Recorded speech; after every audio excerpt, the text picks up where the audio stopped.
Alright guys, so this starts the second part of part one of French Rev. Okay, so you're still on the same notes packet as before, but I just wanted to break up the video into two different parts because it was getting a little long. Alright, so we're moving on from the video, now on to the rest of the lecture. There's not as much left as the first part.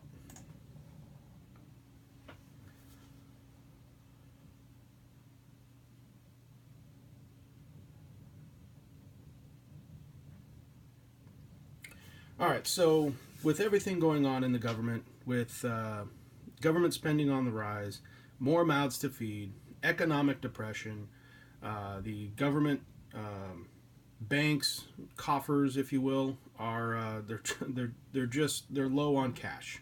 All right, the third estate is getting taxed more and more to help pay to keep not only the government running but also to help fund the lavish living lifestyles of the first, second estates as well as the monarchy.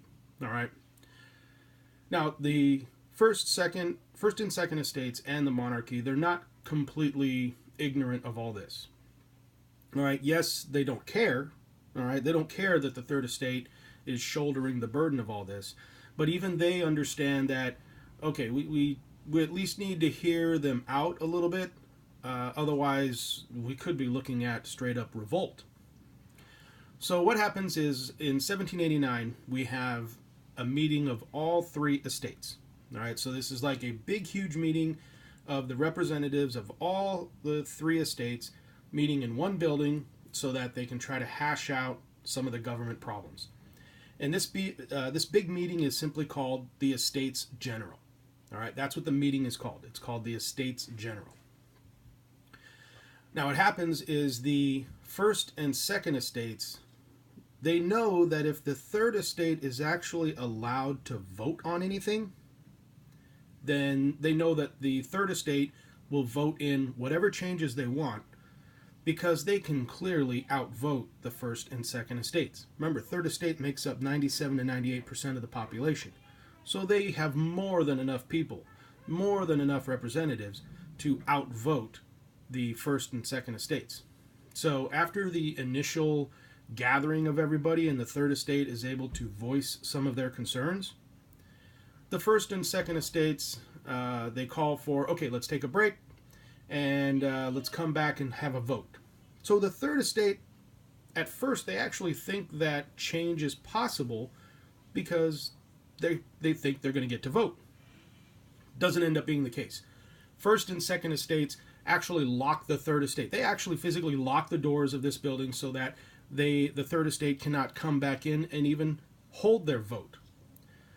So the third estate is now locked out of being able to vote, and now they realize that they are locked out of being able to force any kind of change. All right, so this clearly makes them very angry and upset. And what the third estate does is they are not going to be deterred. They simply go away. They leave the building, the Estates General meeting, and what they do is they find an old abandoned tennis court and they break in and they do two things. First, they form the National Assembly. All right, so the third estate, again, which makes up the large bulk of the population, the third estate officially announces that we have formed a new government. All right, and it's called the National Assembly. So make sure you emphasize that in the notes, that the third estate formed a new government for France, and it's called the National Assembly.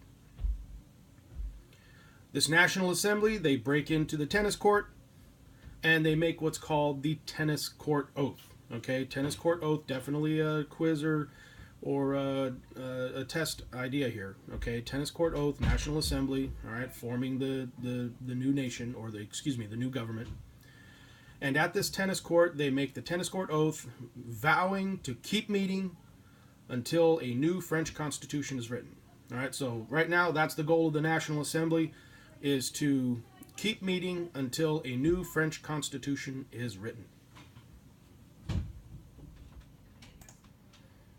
All right, there's a image of what the Estates General looked like. All right, so we have here the king over here, presiding over the Estates General, all of some of his closest ministers and nobles around him. We have much of the Second Estate representatives and nobles here, seated here.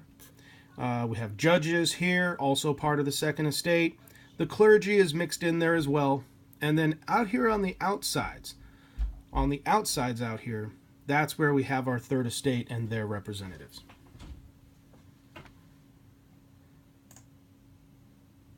And then here's an image of the tennis court oath. All right, Third Estate representatives and leaders meeting in this tennis court, indoor tennis court, to talk about the National Assembly, talk about how to write this new French Constitution, and simply just going over their goals and objectives.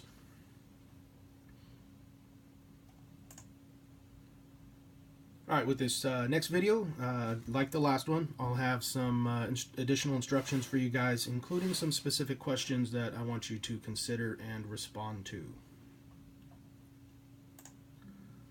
Late in the spring of 1789, with tremendous pressure on it from all sides, the government of France seemed to be on the verge of total collapse. Government leaders decided to call a meeting of representatives of the three estates, namely the clergy, the nobles, and the ordinary people. It was to be presided over by the king, an event so rare that it had not occurred in France for 175 years. On May 5th, 1789.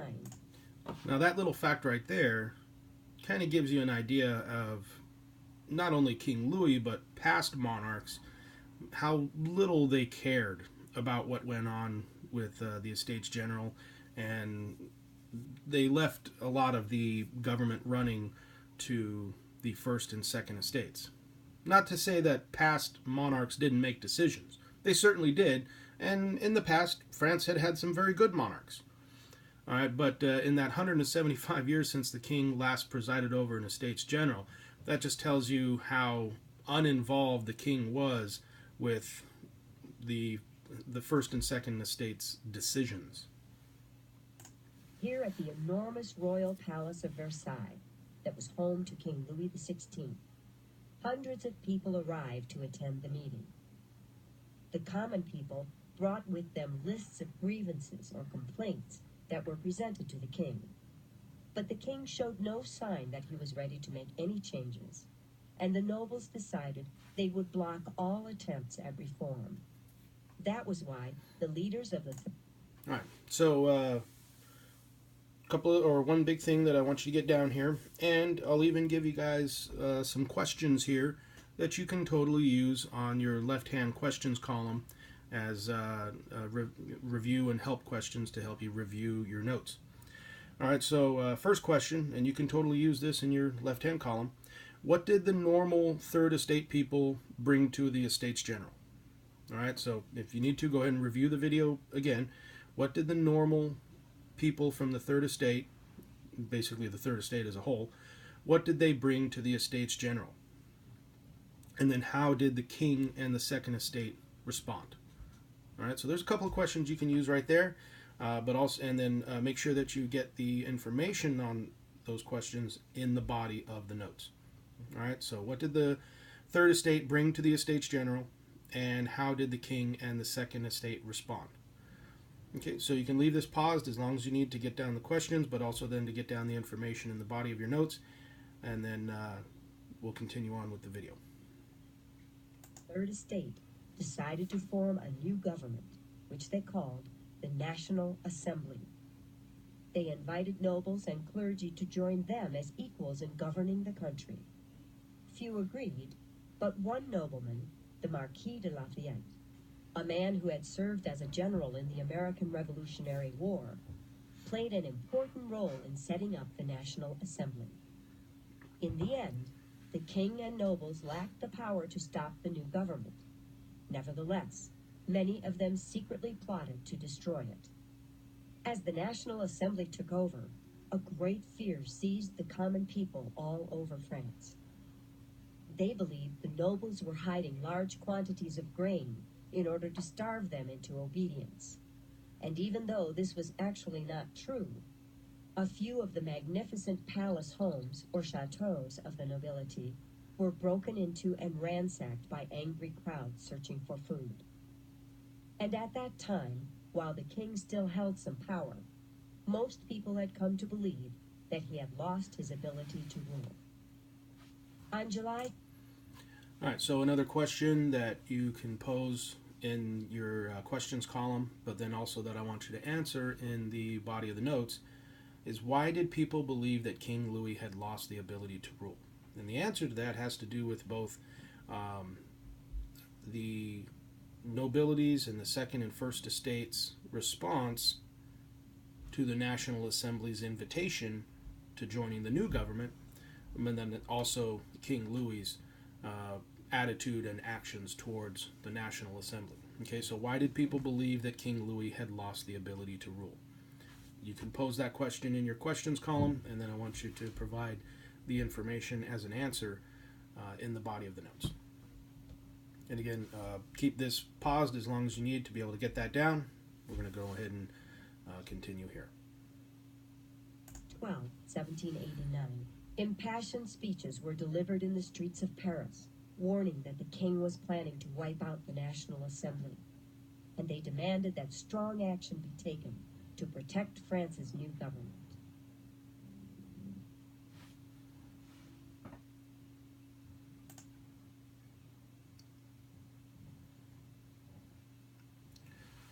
All right, so a little bit later in July, or excuse me, a little bit later in 1789, remember the National Assembly, the tennis court oath, and the very start of the French Revolution, which starts off non-violently, okay? The start of the French Revolution is in the spring of 1789. Now we jump to the summer of 1789. Rumors started to swirl that King Louis threatened the National Assembly. Well, this is not quite true. All right, I say not quite true because Louis certainly wasn't on board with the National Assembly, didn't agree with this non-violent revolution so far, but he lacked really the power to be able to stop it. Again, he more or less had lost his ability to rule. So he lacked the power to really stop it, but the rumors still swirled that King Louis threatened the National Assembly and threatened to stop the revolution by any means necessary. Now, before we move on, one thing I want you to put down in your notes and emphasize, and here it is, rumor plays a big part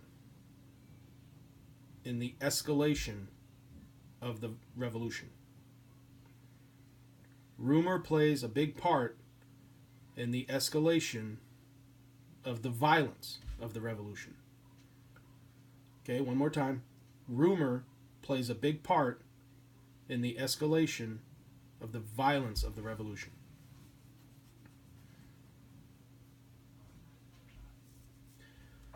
Okay, now the one of the first acts of violence is the storming, or the toppling of the Bastille. Now, the Bastille was a French prison and armory. In other words, it was not only a prison, but an armory is where weapons and ammunitions are kept. But to the people of France and to the Third Estate, it was really a symbol of the monarchy and of the failures of government. All right, it was a huge building in Paris, and it served as a symbol of the failures of their own government. And so on July 14th, 1789, the Third Estate, they invaded the Bastille. Okay, they killed the guards there. Unfortunately, they even killed some of the prisoners in their frenzy. But then they started tearing down this massive prison and armory stone by stone. They actually started taking it apart, huge stones from the top, and just dropping them down. All right, so this was really the start of the violence of the revolution.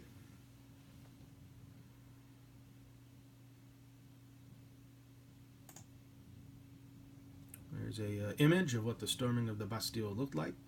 And even to this day, Bastille Day is a popular holiday in France. And in some parts, it's even celebrated in some parts of Canada.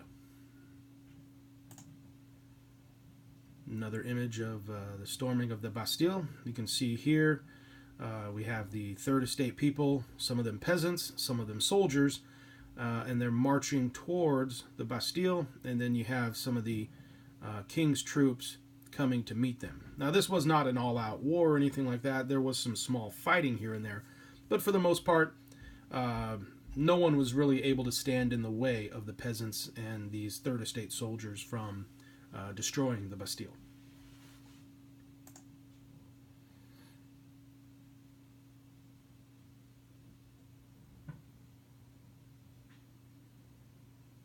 All right, so a great fear. A great fear in late 1789. So now we're talking the fall and even the winter of 1789.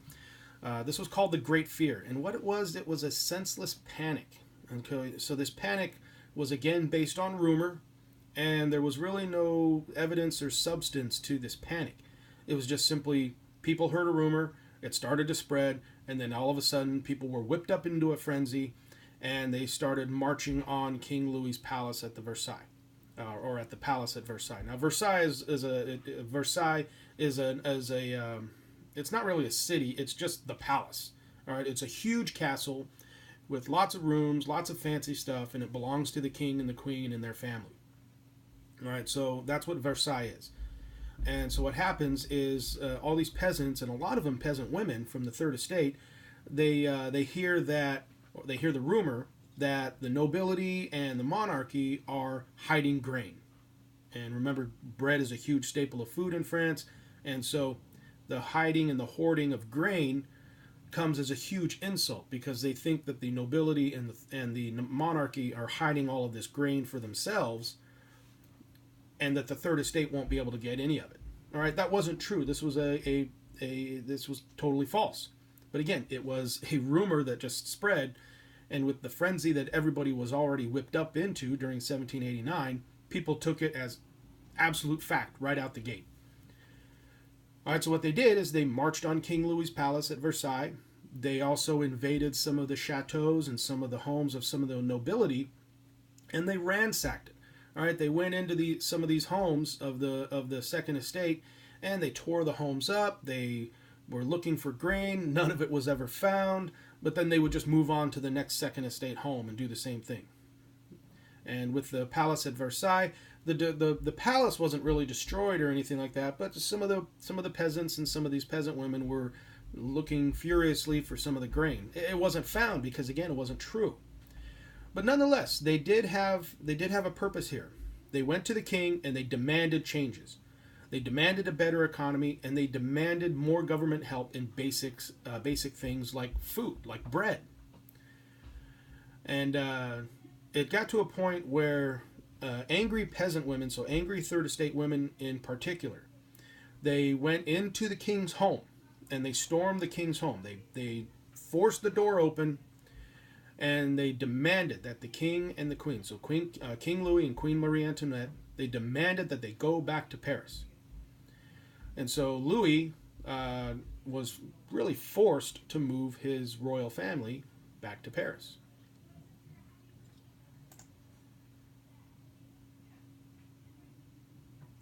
Now, during this invasion of the king's home, they killed some of the king's guards. All right, so more violent acts. They killed some of the king's guards, and the other point that the Third Estate wanted the king and queen to see.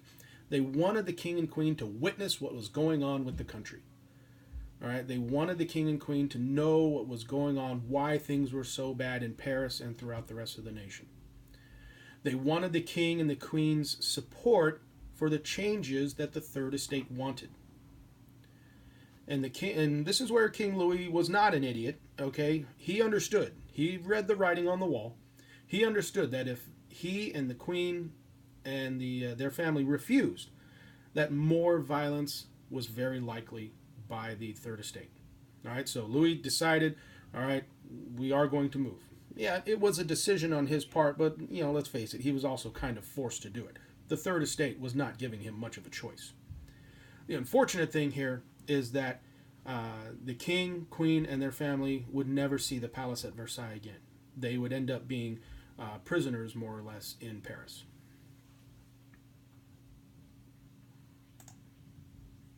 All right, so there's a image of the storming, or these peasant women with a cannon, with pikes, with spears, with axes, clubs, swords. All right, and they're marching on the palace to demand the king and queen go back to Paris.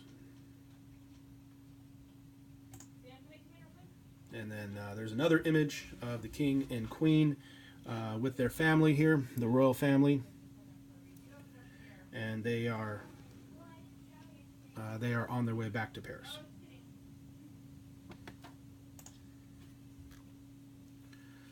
All right, so that concludes. Excuse me. That concludes the this second part to part one of the French Revolution notes.